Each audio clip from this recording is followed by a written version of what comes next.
தமிழ்நாட்டுக்குமே ஒரு கருப்பு நாள் அப்படிதான் சொல்லணும். அந்த மாதிரி தான் இன்னைக்கு ஒரு நாளாக மாறிடுச்சு. எல்லா கட்சி தலைவர்களும் குறிப்பாக திமுகவில் உள்ள எல்லா தலைவர்களும் பிரச்சாரம் பண்ணுறப்போ கருப்பு ட்ரெஸ் போட்டுட்டு பிரச்சாரம் பண்ணுறாங்க. அவங்களுடைய எதிர்ப்பை இன்னைக்கு காட்டியிருக்காங்க. இதில் அவங்க என்ன ட்ரிக்ஸ் அந்த டாக்டிக் யூஸ் பண்ணுறாங்கன்னா, மகளிருக்கு இடஒதுக்கீடுங்கிற ஒரு விஷயத்த ப்ளஸ்ஸாக மாற்றிடுறாங்க. நாடாளுமன்றத்தில் இப்போ வந்து ஏதாவது ஒரு திட்டம் தமிழ்நாட்டுக்கு கொண்டு வரணும், இல்லை நம்ம ஒட்டுமொத்தமாகவே நம்ம இந்தியாவுக்கு ஏதாவது ஒரு திட்டம் கொண்டு வரணும்னா நம்ம சைட்லேருந்து நம்ம எம்பிக்கள் அதை பற்றி போயிட்டு அதுக்காக பேசுவாங்கல்ல. தொகுதி மறுசீரமைப்பு பண்ணக்குள்ள என்ன ஆகும் அப்படின்னா,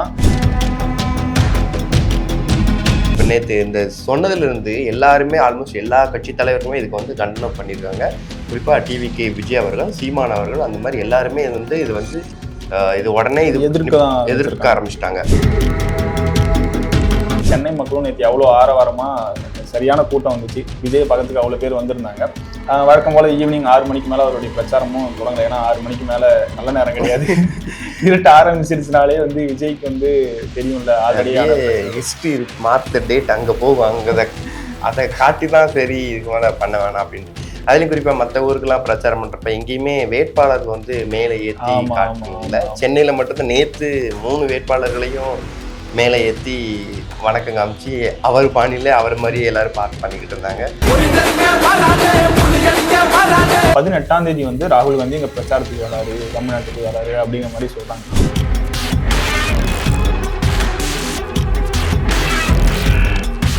அதாவது இன்னைக்கு காலையில் எந்திரிச்சதுமே பார்த்தா நம்மளுடைய முதல்வர் ஸ்டாலின் அவர்கள் இருக்காங்கல்ல, எந்திரிச்சதும் நான் ஃபோனை பார்க்குறப்போ ஒரு பேப்பரை வந்து எரிச்சிக்கிட்டு இருந்தார்.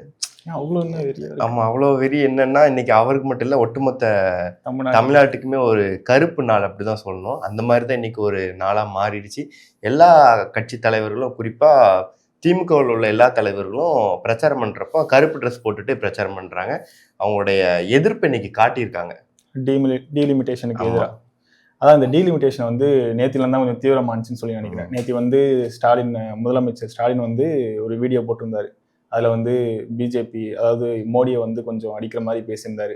நீங்கள் வந்து இந்த டீலிமிட்டேஷன் தொகுதி மறுசீரமைப்பு அது மாதிரி, அதாவது மக்களவையில் இருக்க தொகுதி இப்போ வந்து 543 அதை வந்து 850 உயர்த்துறாங்க. இதில் அவங்க என்ன ட்ரிக்ஸ் அந்த டாக்டிக் யூஸ் பண்ணுறாங்கன்னா, மகளிருக்கு இடஒதுக்கீடுங்கிற ஒரு விஷயத்த ப்ளஸ்ஸாக மாற்றிடுறாங்க. அதை வச்சுட்டா இவங்க எதுவும் பேச மாட்டாங்க அப்படின்ற மாதிரி ஒரு விஷயத்த யூஸ் பண்ணி, அது என்னதான் ஒரு விதத்தில் அது நல்ல விஷயம்னாலும் அந்த தொகுதியை வந்து இன்க்ரீஸ் பண்ணுறதுனால இங்கே தொகுதி வந்து கம்மியாகும் அப்படின்ற மாதிரி ஒரு விஷயத்த சொல்கிறாங்க. இந்த தென்னிந்தியா இருக்குல்ல, தமிழ்நாடு, கேரளா, அப்புறம் என்னது ஆந்திரா, இந்த சைட்லாம், இந்த சவுத் சைட்லாம் தொகுதி வந்து கம்மியான என்ன எதில் அடிப்பாங்க அப்படின்னா, அந்த ஏற்கனவே நிதி கொடுக்க மாட்டாங்க, தமிழ்நாட்டுக்கு வரக்கூடிய நிதி வந்து அங்கே பிஜேபியிலேருந்து கொடுக்க மாட்டாங்க, அப்படியே ஒரு குற்றச்சாட்டு இருக்கு இல்லையா. இப்போ தொகுதி கம்மியாக அந்த எம்பிக்களுடைய சீட்டும் கம்மியாகும். அப்புறம் நாடாளுமன்றத்தில் வந்து இவங்களுக்கு பேசுறதுக்கான அந்த வாய்ஸும் கம்மியாகும். ஸோ அப்படி இருக்கிறப்போ அந்த ஆல்ரெடி அந்த நிதியும் கம்மி பண்ணிடுவாங்க. அப்புறம் அவங்களுக்கு எப்படி ஃபேவரை மாற்றுவாங்க அப்படின்னா, அந்த பீகார், ஒடிசாலாம் இருக்கு இல்லையா, அங்கே வந்து அப்படி இன்க்ரீஸ் பண்ணிடுவாங்க. இந்த மாதிரி தான் இந்த டீலிமிட்டேஷன்ங்கிறது இருக்கும். அதான் இந்த டீலிமிட்டேஷன் வந்து இப்போ ஸ்டாலின் அவர்கள் வந்து ஃபுல்லாக கருப்பு கொடி, வீட்டில் எல்லா வீட்லையும் கருப்பு கொடி ஏற்றுங்க அப்படின்னு சொன்னாங்க. இன்னைக்கு பிரச்சாரத்துக்கு கூட அவங்க கூட்டணியில் இருக்க எல்லாரும் கருப்பு ட்ரெஸ்ஸில் தான் வந்தாங்க. அதில் கமல்ஹாசன் வந்து அந்த ட்ரெஸ் கூட கண்ட்ரோல் ஆகிடுச்சு, செக்யூரிட்டியாக வந்துட்டு இருக்காரு அப்படிங்கிற மாதிரி. இந்த தொகுதி மறுசீரமைப்பு இது பண்ணுறது மூலயமா இப்போ ஆக்சுவலாக என்ன கான்செப்டில் பண்ணுவாங்க அப்படின்னு எதிர்பார்க்கப்படுதுன்னா, மக்கள் தொகை கணக்கெடுப்பு தான். எவ்வளோ பேர் இருக்காங்கன்னு சொல்லி பார்த்துட்டு அதுக்கேற்ற மாதிரி வந்து தொகுதியை வந்து பிரிக்கலாம். இப்போ வந்து ஒரு 2 தொகுதி இருக்கு அப்படின்னா, ஒரு தொகுதியில் வந்து ஒரு 10 லட்சம் பேர் இருக்காங்க, இன்னொரு தொகுதியில் 20 லட்சம் பேர் இருக்காங்கன்னா அதுக்கு ஒரு ஈக்குவலான ஒரு இது இருக்காதுல்ல. ஸோ இப்படி கரெக்டாக ஒரு 2த்துலையுமே 10 லட்சம் எக்ஸாக்டாக வேல்யூ அந்த கொண்டு வர முடியாது, பட் ஓரளவுக்கு சமமாக பிரிக்க முடியுங்களா, அப்படி பிரிக்கலாம். அப்படிங்கிறது பிரித்து அதன் மூலியமா தொகுதிகளை இன்க்ரீஸ் பண்ணலாம். தான் 543 தொகுதியாக இருக்கிறத 850 தொகுதியாக மாற்றணும் அப்படிங்கிறது தான் மேலே சென்ட்ரல் கவர்மெண்ட் பிஜேபி சைடில் பண்ணுறாங்க. இது பண்ணுறது மூலமா, அதை நீங்கள் சொன்ன மாதிரி தான், இது பண்ணுறது மூலமா நாளைக்கு தமிழ்நாட்டில் ஏதாவது நாடாளுமன்றத்தில் இப்போ வந்து ஏதாவது ஒரு திட்டம் தமிழ்நாட்டுக்கு கொண்டு வரணும், இல்லை நம்ம ஒட்டுமொத்தமாகவே நம்ம இந்தியாவுக்கு ஏதாவது ஒரு திட்டம் கொண்டு வரணும்னா நம்ம சைட்லேருந்து நம்ம எம்பிக்கள் அதை பற்றி போயிட்டு அங்கே அதுக்காக பேசுவாங்கல்ல. ஸோ இந்த தொகுதி மறுசீரமைப்பு பண்ணக்குள்ள என்ன ஆகும் அப்படின்னா, நம்ம சைட்லேருந்து வாய்ஸ் அங்கே போகாது. அப்படி போகக்குள்ள ஒரு திட்டம் இப்ப நமக்கு வேணும் வேணாங்கிறத நம்மளுக்கு பர்மிஷனே இல்லாம நமக்குள்ள ஒரு புதுசான ஒரு விஷயத்த கொண்டு வந்துருவாங்க அப்படிங்கறதுனாலதான் இப்ப ஸ்டாலின் மாதிரி இப்ப திமுக சைட்ல இருக்க எல்லாருமே வந்து அதை எதிர்க்க ஆரம்பிச்சிருக்காங்க. அதுலயும் இப்ப தமிழ்நாட்டு பாஜக சைட்ல அண்ணாமலை என்ன சொல்றாரு அப்படின்னா, நாங்க வந்து இன்னும் எந்த வகையில வந்து தொகுதியை வந்து மறுசீரமைப்பு பண்ணுவோம் அப்படிங்கறது எந்த வகையில பண்ணுவோம் அப்படிங்கறதே தெரியல. அதுக்குள்ள ஸ்டாலின் வந்து வீணா வந்து இது பண்றாரு, அச்சுறுத்துற மாதிரி பேசுறாரு. அவங்க இன்னும் ஐ மீன் இன்னைக்கு ஸ்டார்ட் ஆகுதுன்னு நான் சொல்லி நினைக்கிறேன். இன்னும் 3 டேஸ்க்கு போகும்னு நினைக்கிறேன். இந்த இதுலதான் தெரியும், நாளைக்கு மேபி தெரியும் அப்படிங்கிற மாதிரி சொல்லியிருக்காங்க. அதுக்குள்ளேயே இவர் எதுக்கு வந்து மிரட்டல் விடுறாரு அப்படின்னு சொல்றாங்க. அதுவும் அமித்ஷா சொல்லியிருக்காரு. அவர் என்ன சொல்றாருன்னா, சவுத் இந்தியா நம்ம சைடு அது அந்த சவுத் சைடு பீப்புள்ஸ்க்கு வந்து இதனால எந்த அஃபெக்டும் ஆகாது அப்படிங்கிற மாதிரி அமித்ஷா சொல்லியிருக்காரு. இந்த பாஜக சைடுல இருக்க எல்லாருமே என்ன சொல்றாங்கன்னா, இன்னும் நாங்க எந்த விதத்துல இதை பிரிப்போங்கிறதே நாங்க சொல்லல. இவர் வேணே ஒரு சிம்பத்தியை கிரியேட் பண்ணி கொண்டு போயிட்டு இருக்காரு. வேணே வந்து மக்களுக்கு மத்தியில பிஜேபியை வந்து எதிர்ப்பு இன்னும் அதிகப்படுத்தணும் அப்படிங்கிறதுக்கோசரமே இதை வந்து வேணே கருப்பு கொடி வீட்டுல எல்லாம் ஏத்துங்க, கருப்பு ட்ரெஸ்ஸை போடுங்க அப்படின்னு சொல்லிட்டு வேணே பண்றாரு அப்படிங்கிற மாதிரியும் சொல்றாங்க. அது என்னன்னா பாஜக பண்ற விஷயம் அப்படின்னா பாஜக மட்டும் தான் சப்போர்ட் பண்ணும். இப்போ வந்து ஏடிஎம்கே சேர்ந்துருக்கு இல்லையா கூட்டணியில, வேணா அவங்க வேணா பண்ணுவாங்க. இப்போ நேற்று இந்த சொன்னதுல இருந்து எல்லாருமே ஆல்மோஸ்ட் எல்லா கட்சி தலைவருமே இதுக்கு வந்து கண்டனம் பண்ணியிருக்காங்க. குறிப்பா டிவிகே விஜய் அவர்கள், சீமான் அவர்கள், அந்த மாதிரி எல்லாருமே வந்து இது உடனே எதிர்க்க ஆரம்பிச்சிட்டாங்க. ஸ்டாலின் அவர்களுமே எங்க கட்சி சார்பில் உள்ள எம்பிக்கள் வந்து நாடாளுமன்ற கூட்டத்தொடரில் பங்கேற்பாங்க. அதுல உள்ள என்ன முறைனாலும் வந்து இவங்க வந்து குரல் கொடுப்பாங்க, சொல்லுவாங்க அப்படின்ற மாதிரி சொல்லியிருக்காங்க. இன்னையிலேருந்து ஒரு 3 நாள் வந்து இந்த கூட்டத்தொடர் ஆரம்பிக்கும். அங்க வந்து என்னென்ன விஷயங்களும் பண்றாங்க, என்னென்ன மசோதாக்கள்லாம் சொல்றாங்க அப்படின்றது விஷயங்கள் இருக்கும். அந்த சொன்னல இந்த இடஒதுக்கீடு 33%ங்கிறது அது வந்து அது இன்னும் சொல்லப்போனா அது ஒண்ணு மட்டும்தான் ஒரு பாசிட்டிவான ஒண்ணு. ஏன்னா ஆரம்பத்துல இருந்து பிஜேபி சொல்ற விஷயங்கள் சொல்றது என்னன்னா, பெண்களுக்கு வந்து ஆரம்பத்துல இருந்து அந்த ஒரு விஷயம் சொல்லிக்கிட்டே இருக்காங்க, பெண்களுக்கான இடஒதுக்கீடு கம்மியா இருக்குன்னு.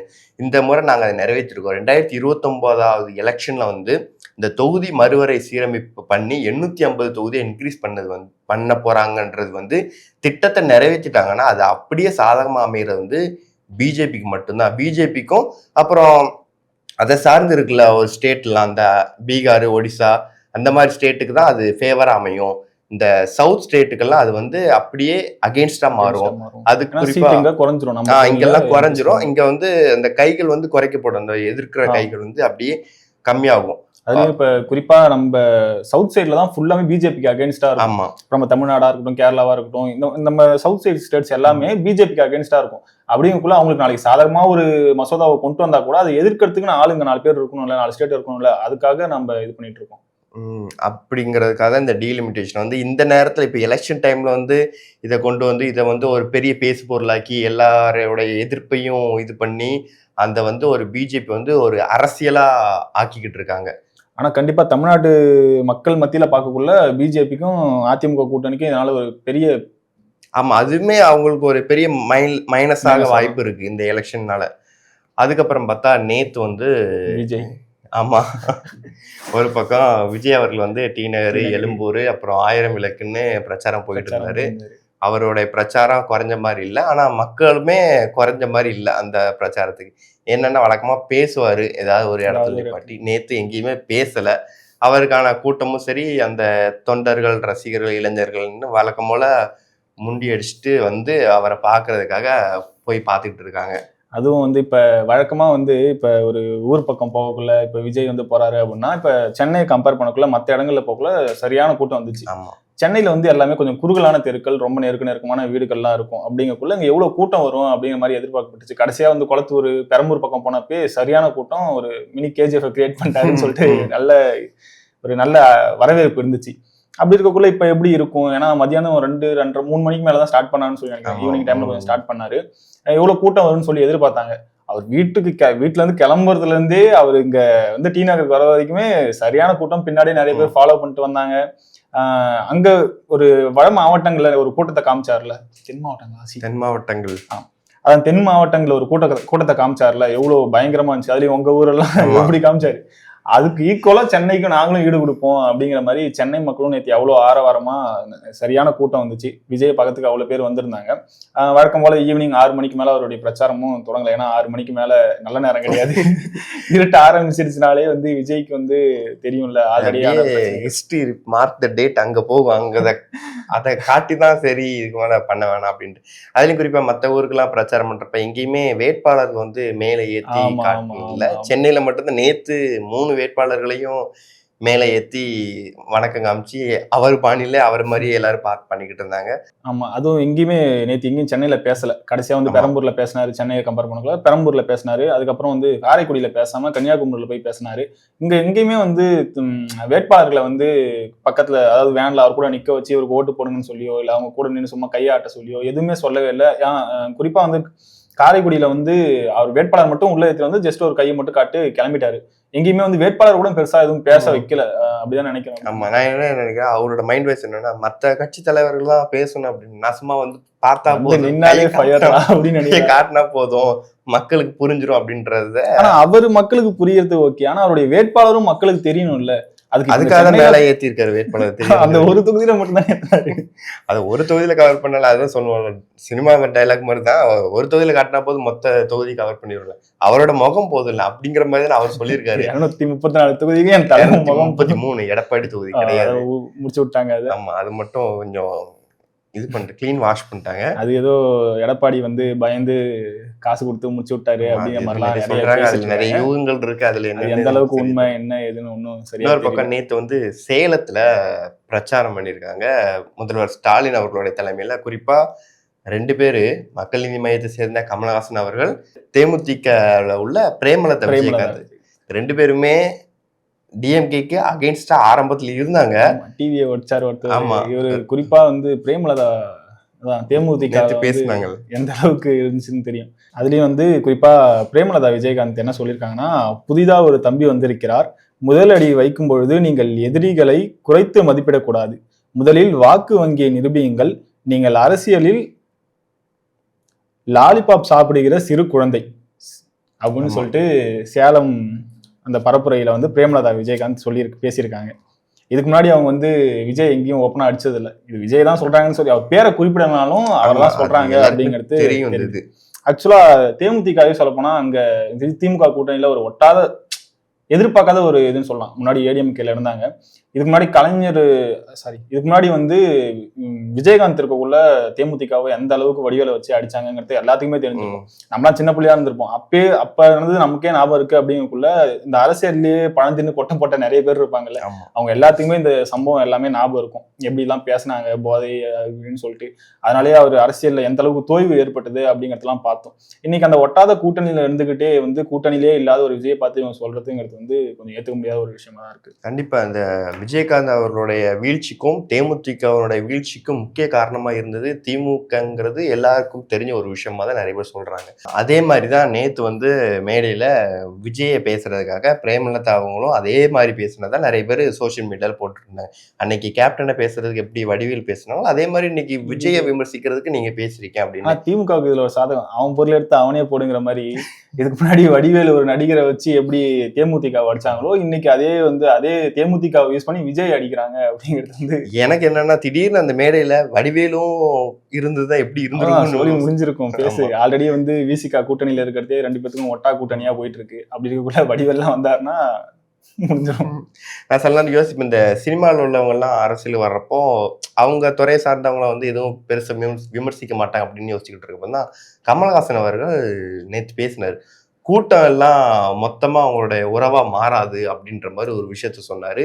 குறிப்பா அவர் இருக்கார் இல்லையா திமுக கட்சி, அந்த கட்சியை எக்ஸாகரேட் பண்ணி பேசிட்டு விஜய் அவர்களை அப்படி சுத்தி வளைச்சி விமர்சிக்கிறாராமா, அப்படி அந்த மாதிரி தான் ஆங்கிள் பேசினார் நேற்று. ரொம்ப நாளுக்கு அப்புறம் விஜய் அந்த மாதிரி பேசியிருக்காரு அவரு.